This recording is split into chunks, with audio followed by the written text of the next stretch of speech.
John, congratulations. Masterclass again today.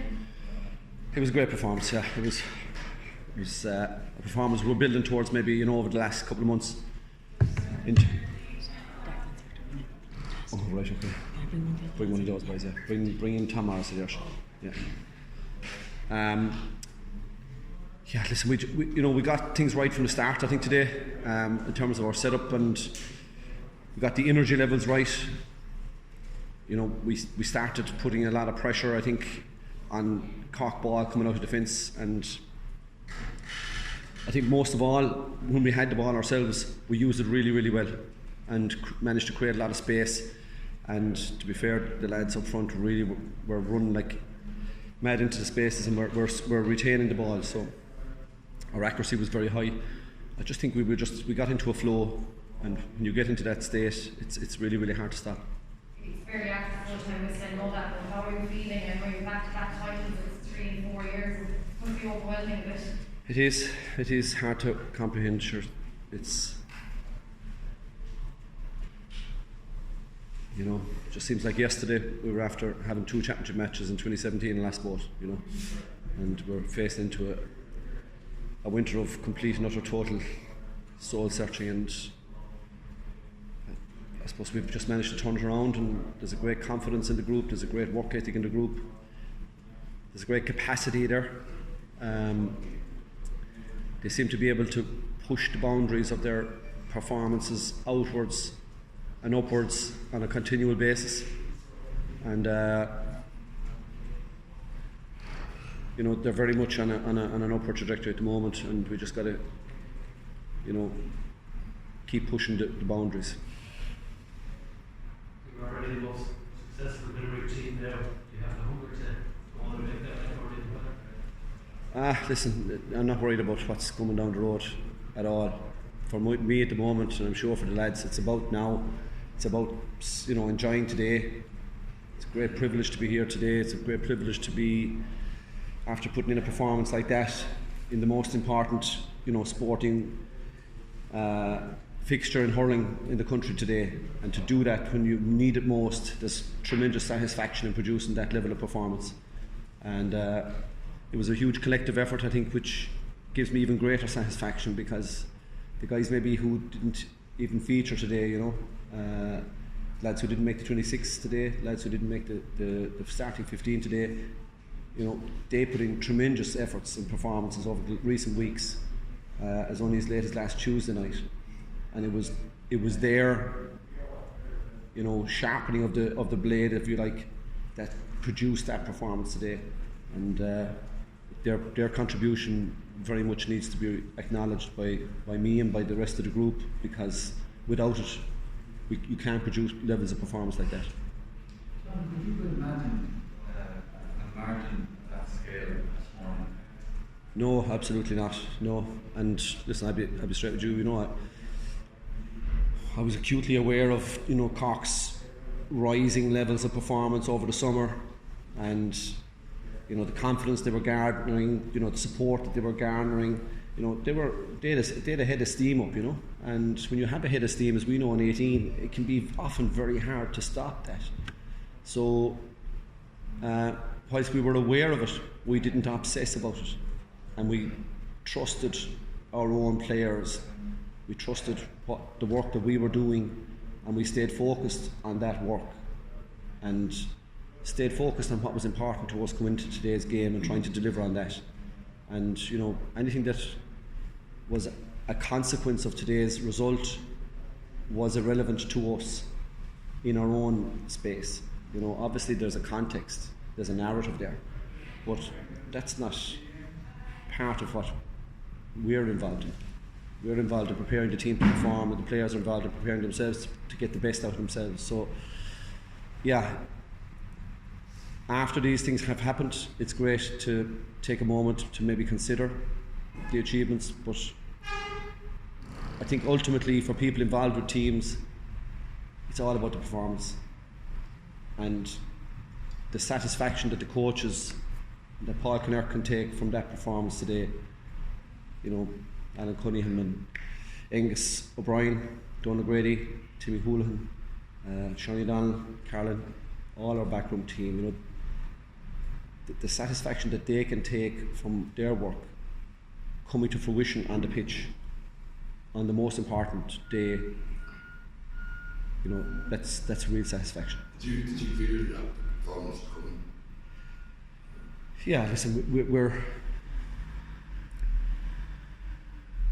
good at assessing where we're at any given time. That's important in two ways, because obviously if you're not going well, as we were at times earlier in the year, we have to be able to acknowledge that, and we struggled early doors, you know, because we just had a lot of work to do when we came back. But we got the timing right. I think we timed our return to training right, we timed our push in our work right, and that's down to Mikey Kiely and Paul, you know, in terms of their setting the markers along the road to where we want to be at any given time.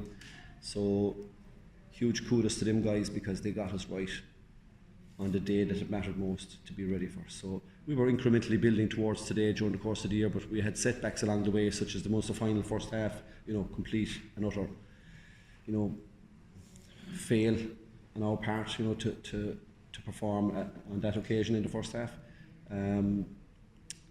But you know, we got it right today. John, what's the last few minutes like? 'Cause obviously you hit a point where you knew we were going to win this. You had to soak it in and full time, I suppose. Only I can tell you in the last minute. Yeah, I suppose just listen, it's the nature of the beast. It's just the way we are. We're just so much in the moment. We're living each puck out. You know, there's a lot going on with substitutes coming in and out at that stage of the game. There's lads with knocks and things.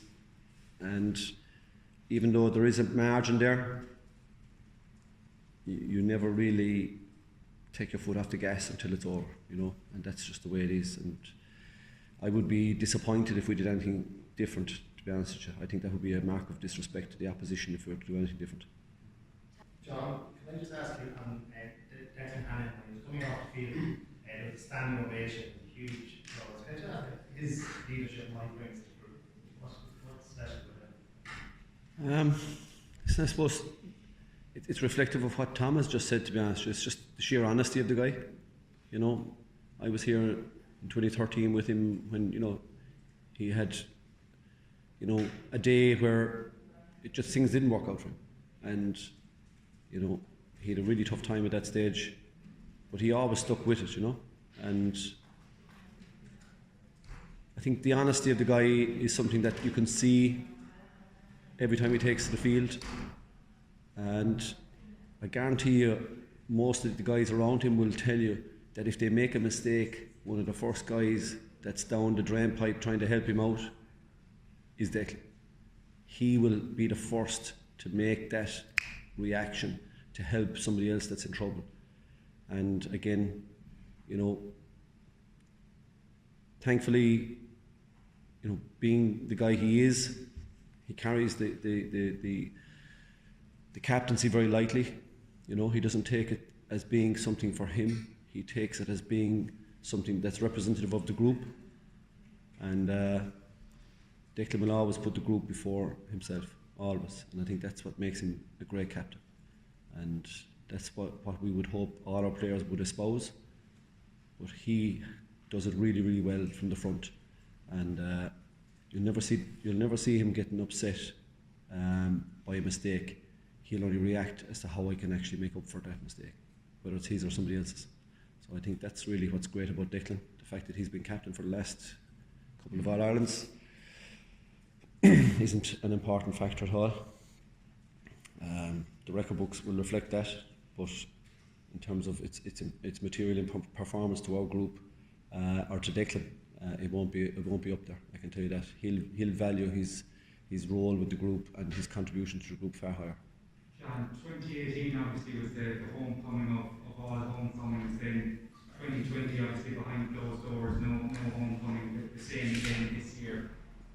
Is that a point of kind of disappointment where you feel that you might be missing out on obviously a major part of winning in All Ireland and getting a homecoming like you did in 2018?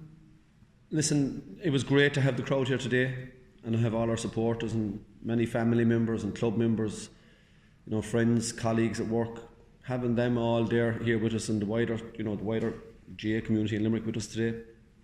incredibly great to have that happen. And like there was, I thought, a lovely hour, if you like, where everybody stayed, you know, players stayed on the pitch and just soaked up the atmosphere. Family members came in, kids came in, babies came in. There was a lot of babies arrived recently in our camp. It's like a maternity ward there the last while. And, you know, people savoured the moment. You know, we're very fortunate to be where we are today and to have a performance like that and a success like we had today. We have to savour those things. It was done, I thought, in a very measured way. And it was just lovely. It was lovely to have it there. But likewise, for those that are at home, you know, I think it's great that they could share in the moment as well, if you like, you know, and that they had some of their family members there. You know, maybe not everybody got to come to the game today, but a lot did. And we're on the right road. Please God, next year we'll have everybody back in situ again, and we'll drive on again for whoever will be here this time next year. Just on the Sorry, fans. we're just going to have to finish up for the last half of training in the first. You want to have to share there, the first, you about the change. Yeah. Like one more to John, just in terms of the mentality, we were talking about the Limerick fans and Thanks, the Tom. mentality of 2018 in people in Limerick was don't like up in Limerick further, don't mention that we're going to win this and that. This year there was kind of that confidence in Limerick fans that obviously the team is bringing out in them. Have you noticed even a change in the dynamic between fans and anything you might hear around or anything like that? Have you noticed there's a big change in mentality? I don't honestly know, being honest with you, because I'm very fortunate. I work in Tipperary, so that separates me for a good 8-9 hours of the day. And when I go home, if I'm talking hurling, nobody will be listening to me. So my interactions with those outside of my bubble and our bubble are very small, right? But I hope to God, and I think I'm right in saying that people very much appreciate how fortunate they are to be alive and able to witness what these boys have done for them. And I can assure you, we might have had a disappointment in 2019. Is it something we, obsess about? It's not. We took our beating that day. Kilkenny were a better team in the story. Move on, and we really focus in on the small things, not the big things. And please God, we'll keep doing that. But we're very fortunate. We have a great support base behind us. And I know that we will hit some stumbling points somewhere along the road. That's inevitable. But at the moment, these boys are on an upward trajectory, and we intend on keeping them on that upward trajectory. Join the OurGame Supporters Club at Patreon for €5 per month to get audio podcasts of the Hurling and Football Show and much more exclusive material.